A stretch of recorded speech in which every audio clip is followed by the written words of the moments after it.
Hi అండి, welcome to Renuka వంటలు. ఈరోజు వీడియో సంక్రాంతికి నేను చేసిన పిండి వంట. చాలా టేస్ట్ ఉంటాయి ఈ లడ్డూలు, అలాగే చాలా హెల్దీ అండి. 5 రకాల పప్పులతో బెల్లము నేతితో చేసుకునే ఈ లడ్డూలు ఎంత మధురంగా ఉంటాయో మీరే ఊహించండి.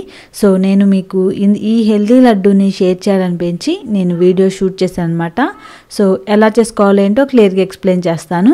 ఫస్ట్ ఒక ప్యాన్లో ఒక 1/2 కప్పు పల్లీలు వేసి ఒక 2 నిమిషాలు టైం పడుతుంది. లో ఫ్లేమ్లో బాగా రోస్ట్ చేసుకోండి.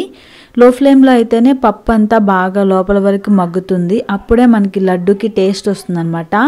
ఈ విధంగా రోస్ట్ అయిన తర్వాత వీటిని ఒక ప్లేట్లోకి తీసి పక్కన ఉంచుకోండి. ఇప్పుడు ఈ పాన్లోనే 1/2 కప్పు పొట్టున్న మినప్పప్పు తీసుకోవాలి. మినపగుళ్ళు కంటే కూడా పొట్టున్న మినప్పప్పు హెల్దీ అండి. వీటిని కూడా 2 నిమిషాలు లో ఫ్లేమ్లో రోస్ట్ చేసుకోండి. ఇవి ఇలా కొంచెం రోస్ట్ అయితే మంచి స్మెల్ కూడా వస్తాయి. వీటిని వేరొక గిన్నెలోకి తీసుకోండి. అలాగే ఒక 1/2 కప్పు వచ్చేసి పెసరపప్పు. ఇక్కడ పొట్టున్న పెసరపప్పు అయితే బాగుంటుందండి, నా దగ్గర అవి లేవు. సో నేను ఇలా పొట్టు లేని సాయి పెసరపప్పు తీసుకున్నాను అనమాట. వీటిని కూడా లో ఫ్లేమ్లో ఒక 2 నిమిషాలు రోస్ట్ చేసుకోండి. ఇవి కూడా కొంచెం రోస్ట్ అయితే మంచి స్మెల్ వస్తాయి. వీటిని మినప్పప్పు ఉన్న గిన్నెలోకి తీసేసుకోవాలి. ఇప్పుడు 3 రకాల పప్పులు అయిపోయినాయి కదా. అలాగే 1 కప్పు వరకు వేయించిన శనగపప్పు తీసుకోండి. వీటిని 1 నిమిషం రోస్ట్ చేసుకుంటే చాలు. ఇవి కొంచెం క్రిస్పీగా తయారవుతాయి. దీనివల్ల ఇవి మెత్తగా పౌడర్ అవుతుంది అనమాట. వీటిని ఒక ప్లేట్లోకి తీసుకోవాలి. ఇక్కడ ఈ పప్పులన్నీ విడివిడిగా ఇలా రోస్ట్ చేసుకుంటేనే బాగా రోస్ట్ అవుతాయి. నెక్స్ట్ దీనిలోకి 1/2 కప్పు వచ్చేసి నువ్వులు. ఇవి నల్ల నువ్వులండి. ఈ నువ్వులకి పొట్టు తీసేస్తే నువ్వు పప్పు వస్తుంది, తెల్ల నువ్వులు వస్తాయి. సో పొట్టు అనేది ఫైబర్ అనమాట. అవి మన ఫుడ్లో ఇంక్లూడ్ చేసుకుంటేనే చాలా హెల్దీ. సో ఇవి చాలా ఫాస్ట్గానే రోస్ట్ అవుతాయి. ఇలా చిట్పట్లాడుతున్నాయంటే రోస్ట్ అయినట్లు అనమాట. వీటిని కూడా ప్లేట్లోకి తీసి పక్కన ఉంచుకోండి. చూడండి, ఇలా మనం 5 రకాల పప్పులను రోస్ట్ చేసుకున్నాము. వీటన్నిటిని కలిపి రోస్ట్ చేయకూడదు, కలిపి గ్రైండ్ చేయకూడదు. ఎందుకంటే ఇక్కడ మనకి మినపప్పు అలాగే పెసరపప్పు పిండి అవ్వాలి. మనకి పల్లీల్లో నువ్వుల్లో ఆయిల్ రిలీజ్ అవుతుంది కాబట్టి పిండి అవ్వదు. కాబట్టి వీటిని విడిగా ఇలా బాగా మెత్తగా గ్రైండ్ చేసుకోవాలి. ఆ తర్వాత రవ్వ ఏదన్నా ఉంటుందండి, ఇలా జల్లించుకోండి. మరీ మెత్తగా అరిసెల పిండిలాగా అంత పిండి అవసరం లేదనమాట. వేయించిన శనగపప్పును కూడా గ్రైండ్ చేసుకొని ఈ విధంగా జల్లించుకోవాలి. ఇలా జల్లించుకోవడం వల్ల ఏమన్నా పప్పులు ఏమన్నా ఉంటే సపరేట్ అవుతాయన్నమాట.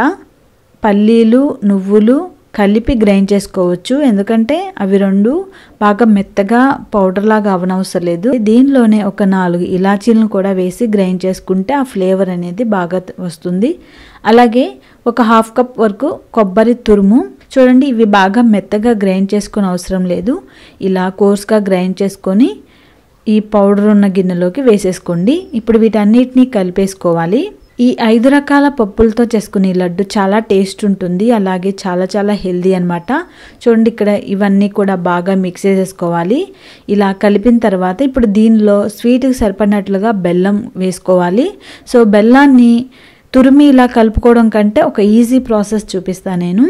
ఇక్కడ బెల్లం వచ్చేసి 1.5 కప్పు అయితే సరిపోతుందండి స్వీటు. మీ తీపికి తగినట్లుగా కొంచెం పెంచుకోవచ్చు. ఇలా పాన్లో వేసి మీడియం ఫ్లేమ్లో వాటర్ ఏమీ వేయకుండా ఉంటే ఒక 2-3 నిమిషాలకి బెల్లం ఇలాగా మెల్ట్ అవుతుంది. సో జస్ట్ ఇదంతా కరిగిపోతే చాలన్నమాట. ఇలా కరగడం వల్ల ఏంటంటే మనకి ఇది పిండిలో బాగా ఈజీగా మిక్స్ అవుతుంది. ఇలా పిండిలో వేసేసి ఈ బెల్లాన్ని మొత్తం ఇలా కలపండి. ఇది కొంచెం ఫస్ట్ వేడిగా ఉంటుంది కాబట్టి ఇలా స్పూన్తో కలిపి ఆ తర్వాత చేత్తో గట్టిగా మ్యాష్ చేస్తూ ఇక్కడ ఉండలు లేకుండా పిండంతా ఈవెన్గా కలిసేలాగా గట్టిగా రబ్ చేస్తూ కలపాలి. చూడండి, ఈ విధంగా బాగా మిక్స్ అయింది. కొంచెం మనకి ఈ మిక్చర్ అనేది లడ్డు చుట్టుకోవడానికి రెడీగా ఉన్నట్లు కొంచెం ముద్దగా ఉంది. కాకపోతే దీనిలో నెయ్యి వేసుకుంటే ఆ ఫ్లేవరే వేరండి, చాలా బాగుంటుంది.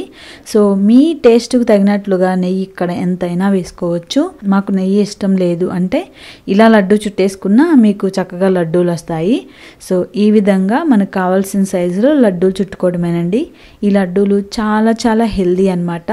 రోజుకొక్కటి తింటే ఉక్కు లాంటి బలం మీ సొంతం. దీనిలో కాల్షియం, ప్రోటీను అలాగే ఫైబర్ ఎక్కువగా ఉంది కాబట్టి పిల్లల నుంచి పెద్దవాళ్ళ వరకు అందరూ బాగా తినొచ్చు.